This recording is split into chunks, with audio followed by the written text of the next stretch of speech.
In this video, we're going to configure Inter-VLAN routing via router on a stick.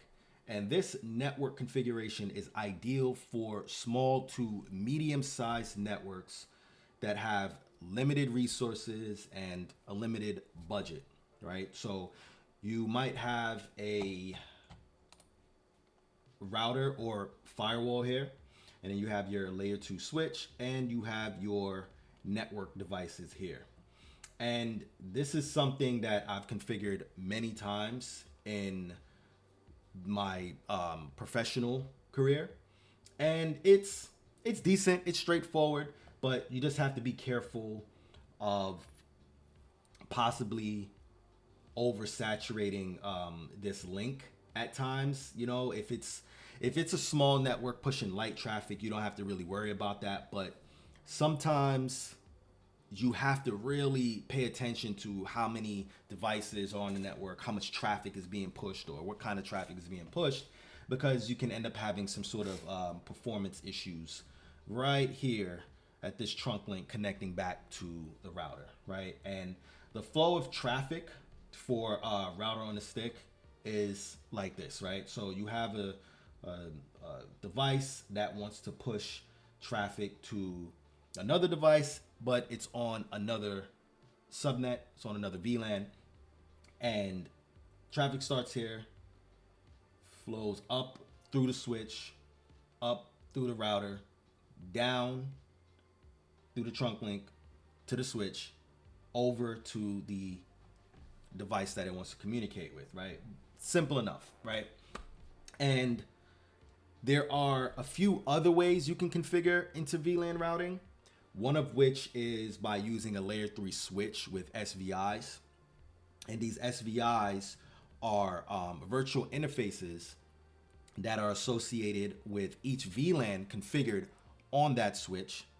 And these virtual interfaces are the default gateway of the end devices on each VLAN respectively, right? So these virtual interfaces get an IP address and all of that, and the end devices send traffic destined for another network to those interfaces, right? And the routing all takes place on that layer 3 switch, and so it routes traffic between each network, each VLAN on that switch locally.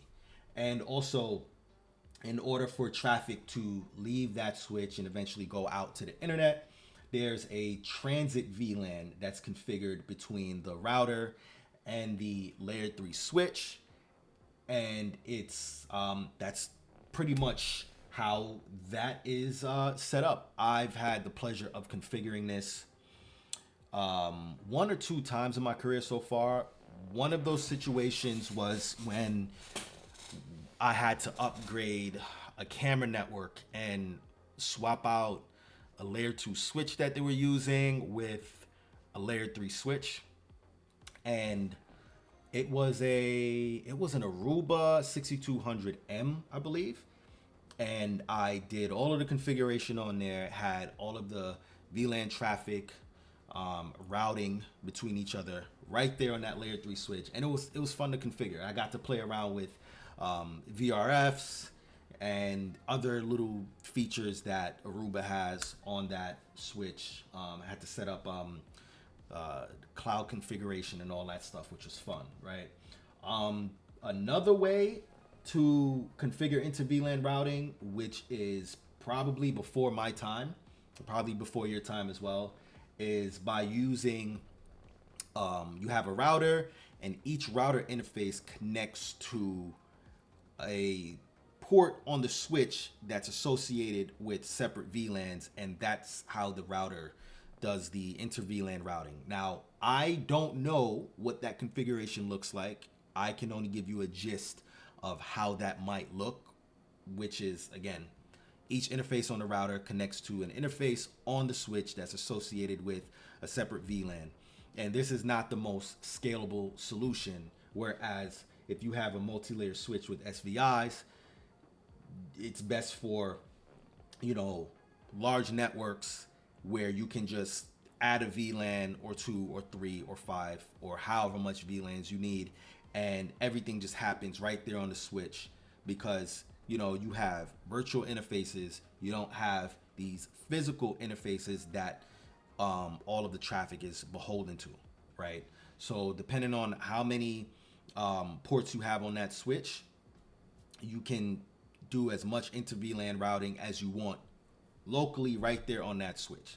But when you have like a traditional router set up with all of these or these ports, right, depending on how many ports is on the router, dictates how much routing you can do between VLANs on that switch respectively, right? And now there's also the routed ports on multi-layer switches. That's similar to the multi-layer switch with SVIs, but the difference is, at least from my perspective, I've never done this before, is that instead of having a transit VLAN between the router and the switch, you have just a link, a layer 3 link between the router and the multi-layer switch, right? That port on the layer 3 switch can be converted into a routed port with an IP address, and you can do a point-to-point link between the router and the layer 3 switch, and you're good to go, right? So that's just a little bit of background on the different versions of inter-VLAN routing, and the one that we're going to configure today is router on a stick, right? So first thing I like to do is jump right into the router, right? And just to let you know, CML has a free tier now, where if your computer allows, you can install CML on your device, allocate some resources to it, set all that up, and then you can follow along with this if you so please via CML, right? Cisco Modeling Labs. Now, you can also follow along using Packet Tracer. I used to use Packet Tracer a lot. This is how I learned all of this stuff. I learned this on Packet Tracer, and you can follow along with that if you so please as well, right? So here we go. We got a fresh new router out of the box, and we want to configure router on a stick so that we can have routing between our end devices. And we have 3 VLANs here that we're going to set up: VLAN 10, VLAN 20, VLAN 30. First things first, right? I am going to rename this router to a cool name called router 1, right? So what I like to do first, if I'm in the command line, I like to know which interfaces I'm working with, just for some sort of visual effect, right? So the first thing we're going to set up is we're going to set up what's called virtual interfaces. And we're going to pick a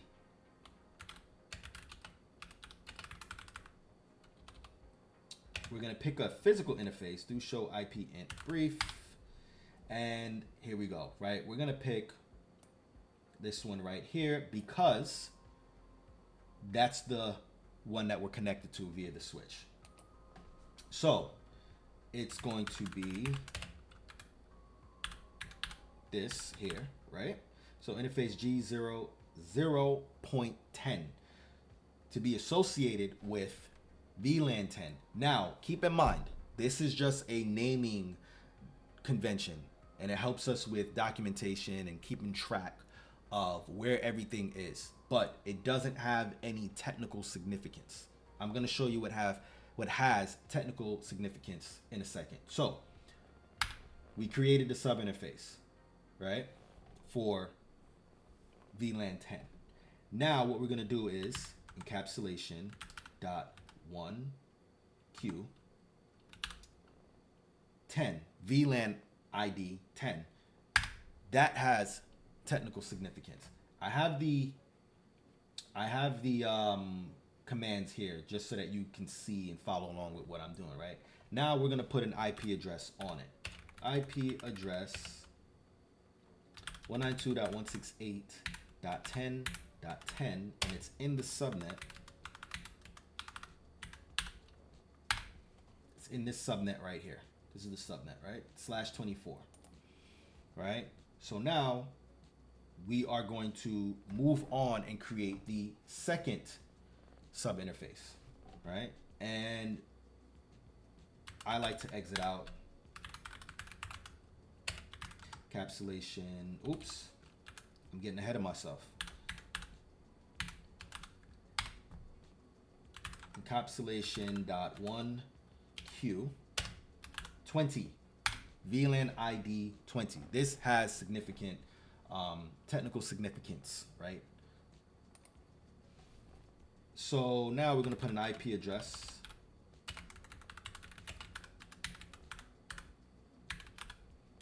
Oops.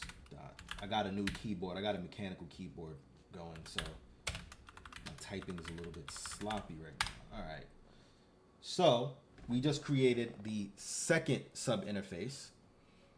Right? This is a naming convention, no technical significance. For all we care, we can name this G0/0.99 and have it associated with VLAN 20 by way of encapsulation.1Q VLAN ID 20. IP address also doesn't have any technical significance, just a naming convention. Right? That's all we're doing with it. Exit. Now, this is something that you should probably know, right? When we create this sub interface, which is going to be for the third subnet here, you want to keep in mind that you cannot do this. Can't do this. Can't do that, right? What does it say? Configuring IP routing on a LAN sub interface is only allowed if that sub interface is already configured as part of an IEEE 802.10, IEEE 802.1Q, or ISL VLAN. You have to specify which one of these you're configuring first. And what we're configuring first is encapsulation.1Q 30 for VLAN 30, right? And now we can apply the IP address on it. So that's very important for you to know. If you don't know it, you're gonna be frustrated. You're gonna be like, okay, what's going on here? There's an order of the commands that you have to follow in order for these sub interfaces to be created. Now, let's take a look at this real quick. Do show IP int brief. Okay, so we see all of our sub interfaces created. We configured an IP address, but we have a problem. They're all down. Why are they down? So you gotta understand that the physical interface that each sub interface is tied to or created out of needs to be turned on. And we all know that when you have a router, all of the interfaces are off by default, right? Cisco routers, off by default. So we need to turn that on. G00, no shut.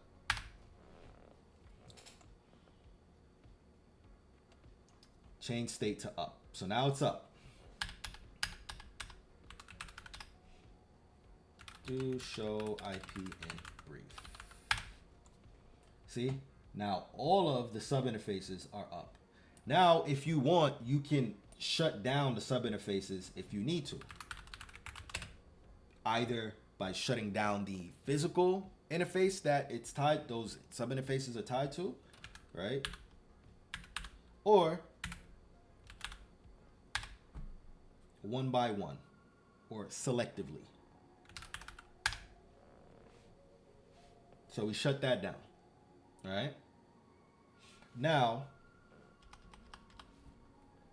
do show IP in brief. I thought it was gonna give me a message, it doesn't. But we're able to shut it down, right? Bringing it back up. It's back up. So that's the basics of how to configure a sub interface or sub interfaces. Now, the next thing that I like to do, and this is gonna be a little bit, this is gonna be a little bit, I don't want to say tricky, but it's not typical if you are going to have devices that use DHCP, right? Or it's more typical if you have devices that use DHCP, right?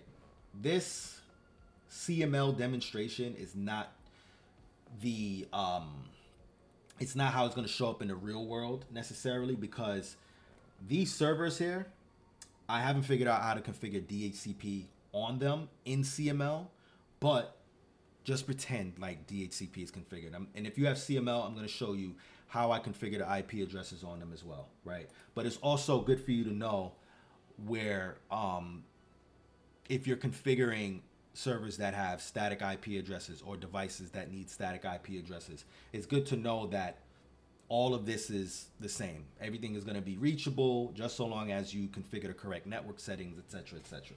I do want to figure out how to configure DHCP on these servers here so that I don't have to go through the extra steps to do it, right? So if you have devices that use DHCP, you're going to have to create 3 separate DHCP pools for the 3 VLANs that you configure, or you're going to have to create separate DHCP pools for each VLAN that you configure, right? You have to do it on the router. If the router is the DHCP server, you could have maybe a Windows server that's the DHCP server, or you can have some other server or whatever it is that serves as your DHCP server, right? So what I'm doing here, IP DHCP pool name is VLAN 10, right? Now what we're gonna do is set up the default gateway, default router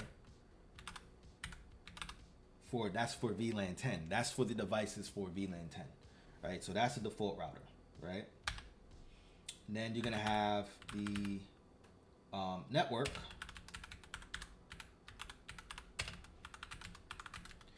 You gotta put the network ID, right? And then now you can have the DNS server. You can just put 1.1.1.1, right? So those are the settings for the DHCP pool for VLAN 10. All right. Now we're gonna do for 20, right? I'm being lazy here, using that up arrow key. Network.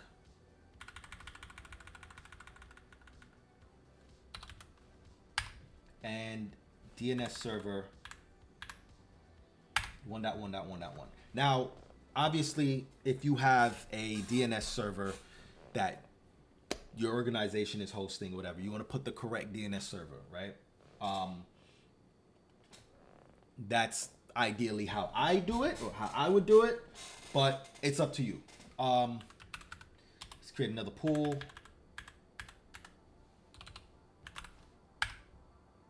And then we're gonna, let's just type it, default router 192.168.30.30. And I misspelled this. And we're gonna do the network 30. Oh. All right. DNS server. And I like to verify. I like to configure and verify everything, right? Let's see this. See, so we have our 3 DHCP pools here, right? Let's click out of that. And so our router is set up and always save, right? Always save. So it's saved. Now we're gonna move on to the switch. Just want to pause real quick. So doing labs like this shows you why it's important for us to like bring all of the concepts together. Any one concept is not good on its own. When we have the amalgamation of all of these concepts, such as how to configure a router, how to configure a switch, trunking, tagging, VLANs, access ports, etc., etc., it all brings everything together. This is a network design and network topology where you can apply it to your lab, real world concept, and build on top of it and have a working network, right? And again, it's good to have all of the concepts dialed in so that you can put them all together and make it work for you, right? So let's just move on, because a lot of people are so stuck on certifications that they don't think about why they're studying for the certification. You want to be able to take that knowledge from the certification and actually do something with it. That is the most important part, right? So let's move on. Also, I want to go back over something real quick.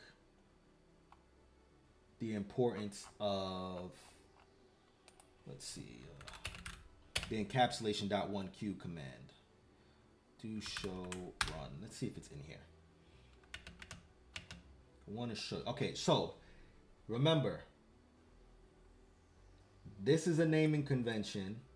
This is a naming or numbering convention. It helps you keep track with your VLANs, right? But this is the actual VLAN ID, and the encapsulation.1q command is allowing for you to, it's allowing the interface to carry traffic belonging to different VLANs, right?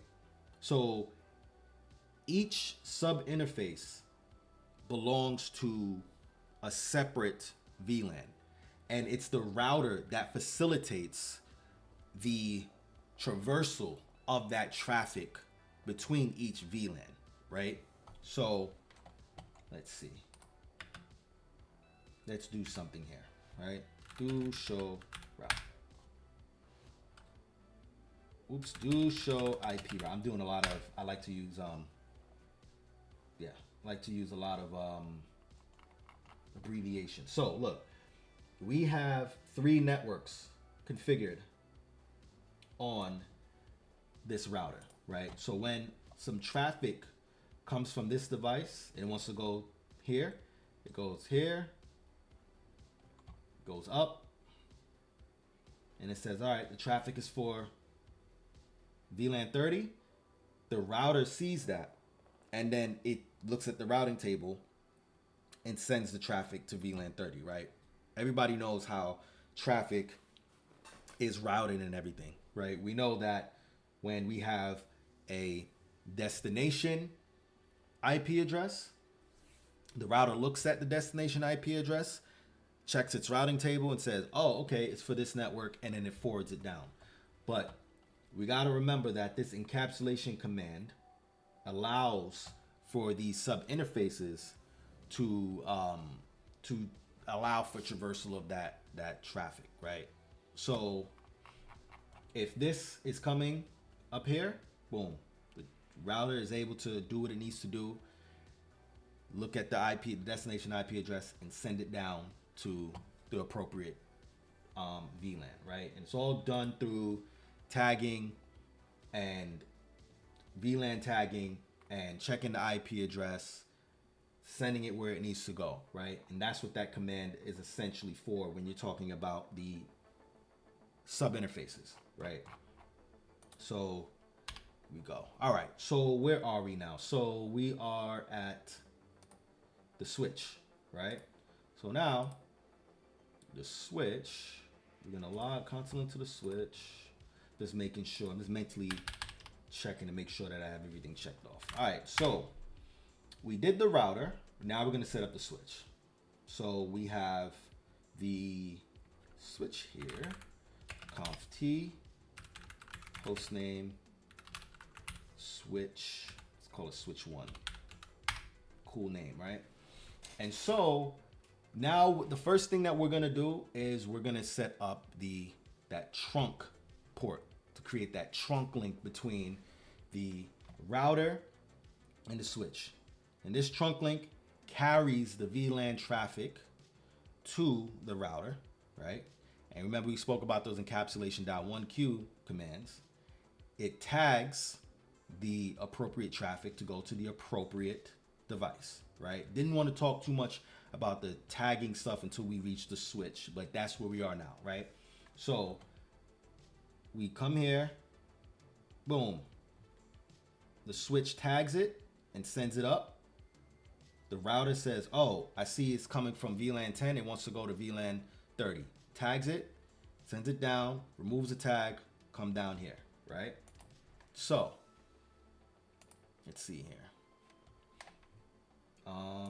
We're going to configure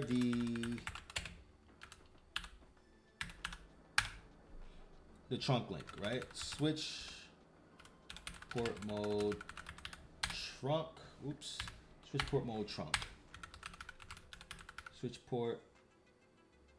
Oops, that's right. Can't be configured to trunk mode. Switch port mode. So the command was rejected because we need to set the encapsulation, right? It says an interface whose trunk encapsulation is auto cannot be configured to trunk mode. So I'm glad I made that mistake. I make that mistake often, but it's easy to correct, right? Switch port trunk encapsulation dot 1q, right? You set it up. Now you put it switch port mode trunk. You put it in trunk mode, right? Now also you want to specify which VLANs are allowed to traverse that trunk.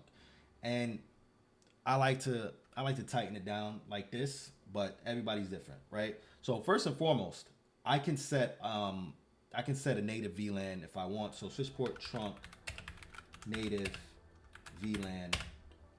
Let's put 88, right? And then switch port trunk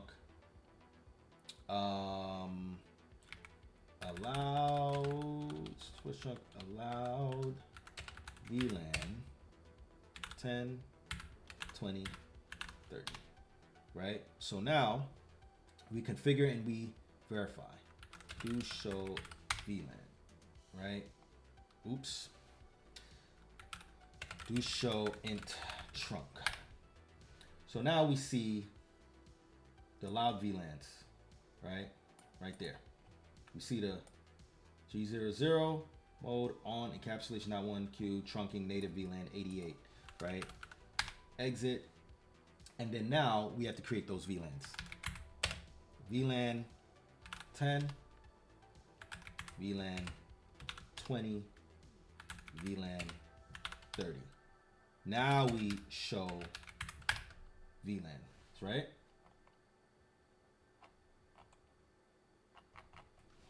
Where's VLAN 30? Hold on. Do show VLAN. 10, 20.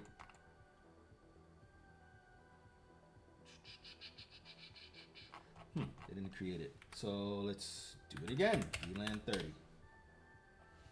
Do show VLAN.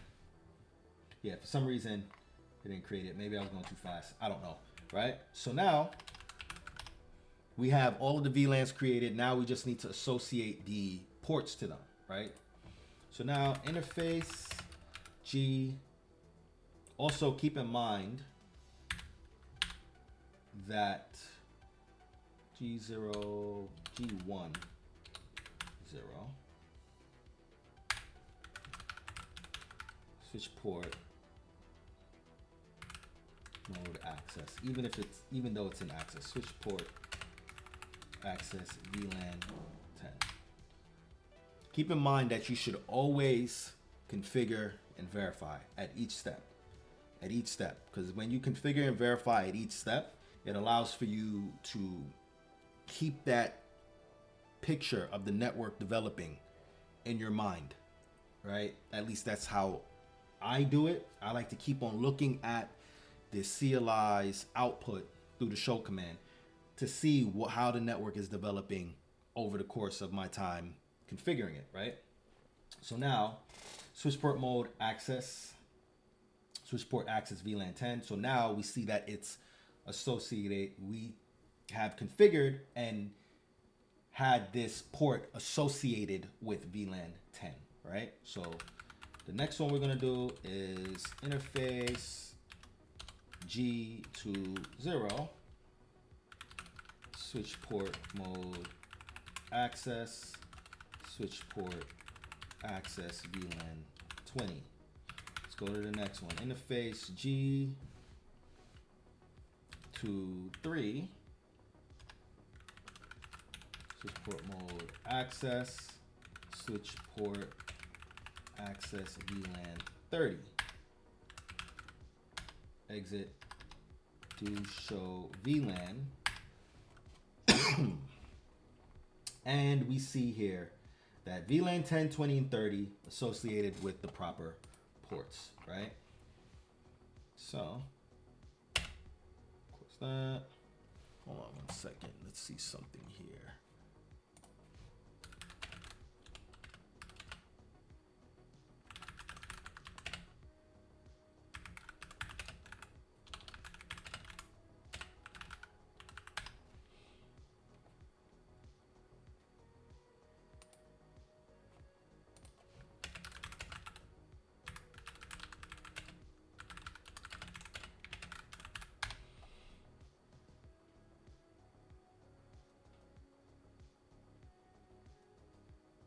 So there was one thing I missed, right? We have to make sure that the native VLANs match, right? I did some brief research because, quite frankly, I forgot. Keeping it real with you, right? So it's going to be, there it came back after looking it up. So encapsulation interface,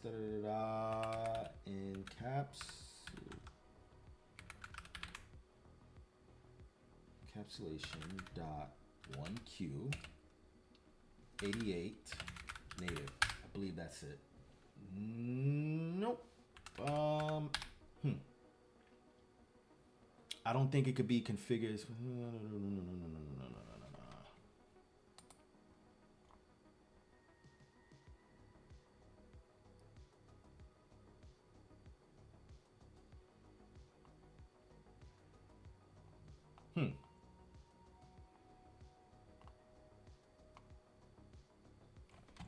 Let's see. I guess I would do it like this. I thought I can configure it directly on the you can't configure it directly on the encapsulation.1Q 88 native. There we go. So you have to make sure, or it's ideal to make sure that the native VLAN matches on between the router and the switch, right? Ideal. And while I was configuring this router, I didn't configure the native VLAN. So that is ideal. That's something that I do on a day-to-day basis, well, when I'm building networks. But the thing is that I use firewalls to create this network setup, and it's not CLI. It's like GUI, right? But on the switch, it's CLI. I go through the CLI.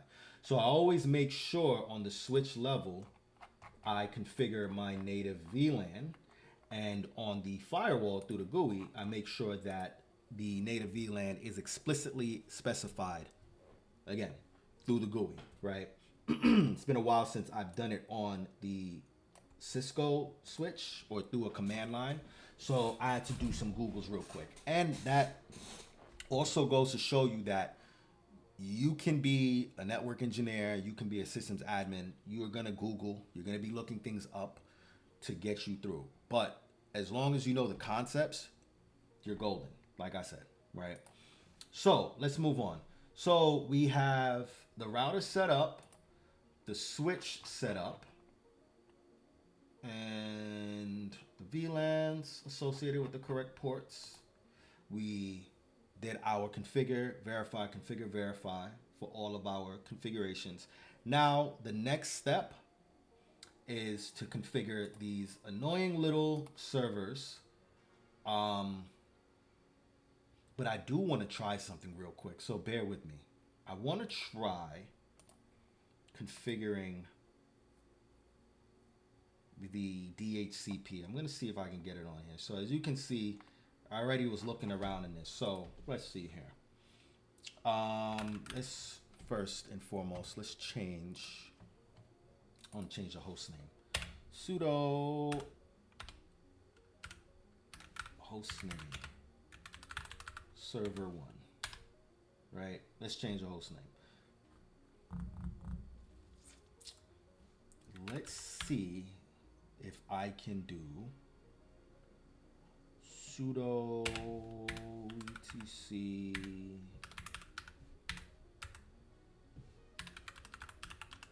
services DHCP start.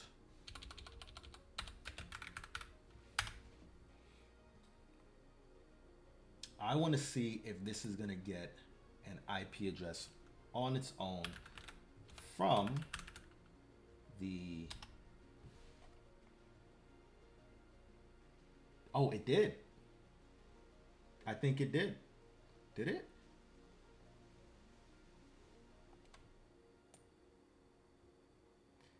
I think it did. Hold on. Let's see something here. I'm doing show commands. Let's actually ping 192.168.10.10. Let's see. It did. It worked. So if you're configuring this in CML,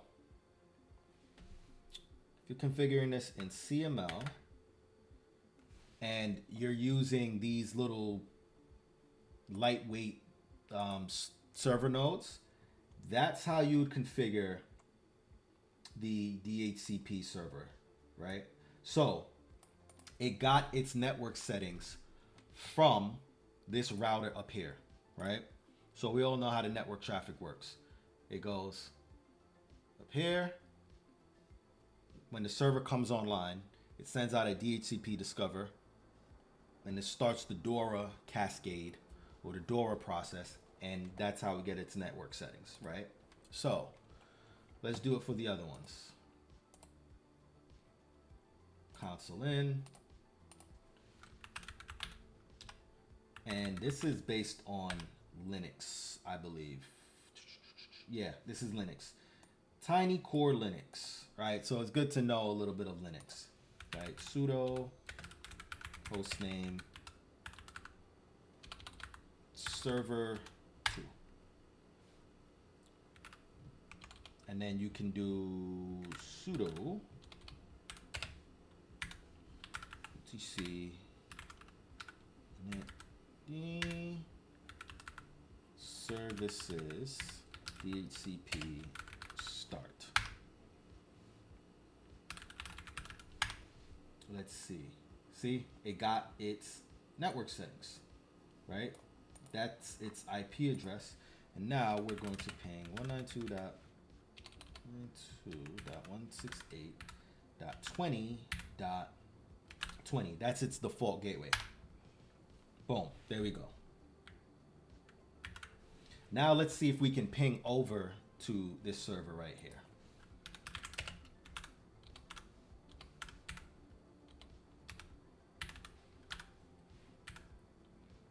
That's at 10.1, right?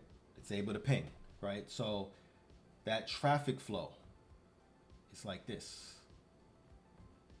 Going up through the switch, and let's close it out. All right. So this server here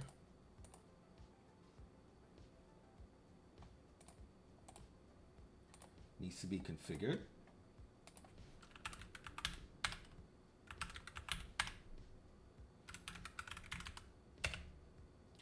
Host name, do I need to do sudo? Probably.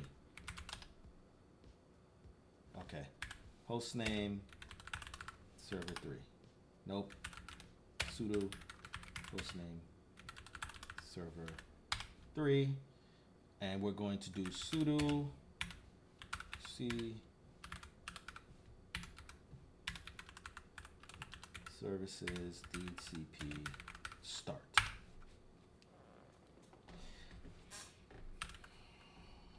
Let's see here. It got its network settings. And then we're going to ping 192.168.10. Let's ping the default gateway, that default gateway. There we go.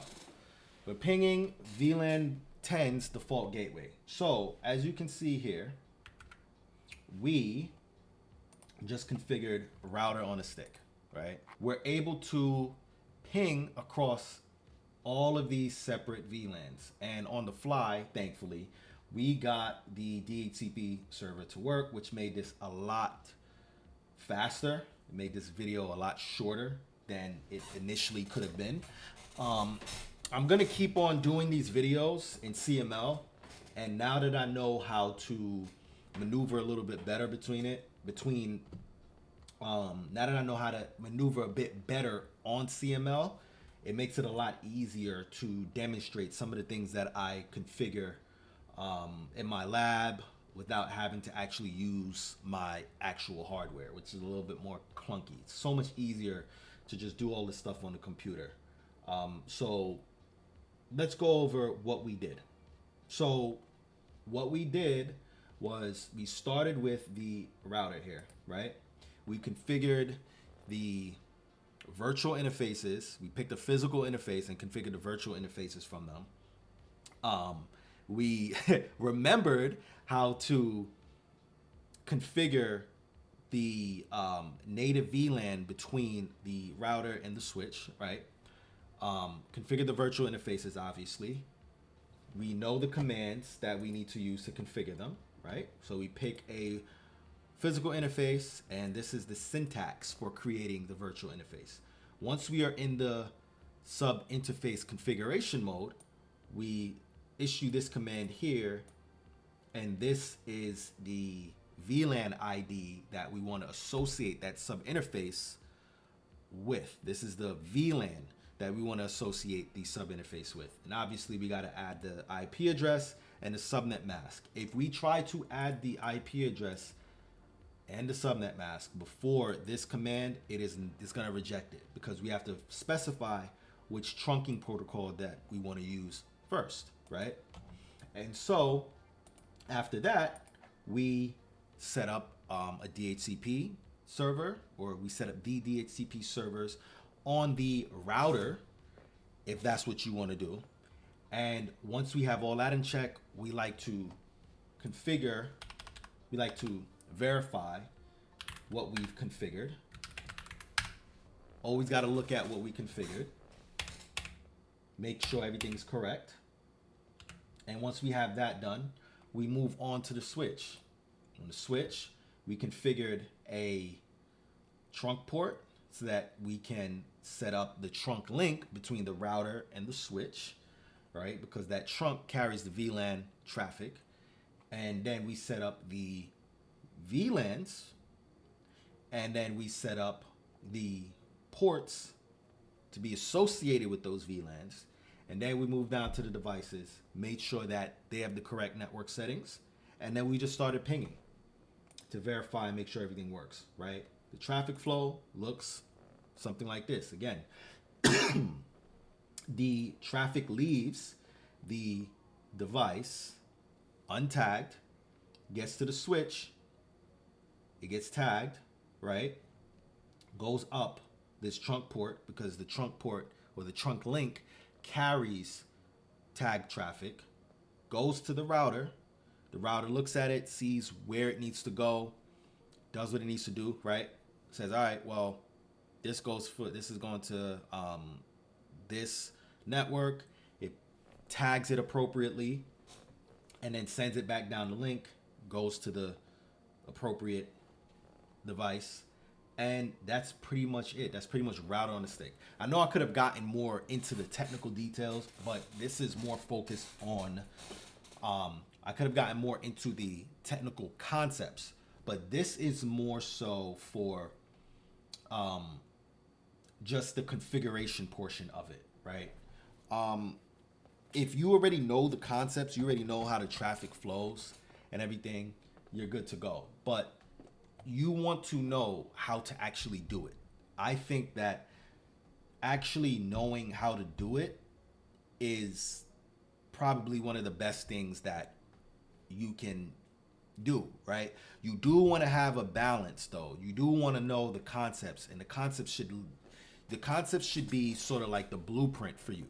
So if you have this blueprint of how things are supposed to go, you know the concepts. You might not know every single exact detail. Like I don't know every single exact detail. Some of the details I forget every now and again, but I know how to deploy this stuff.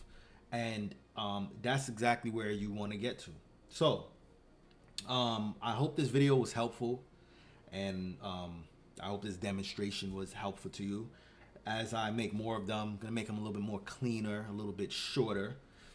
And yeah, that's pretty much it. I'll talk to you guys next time. Peace.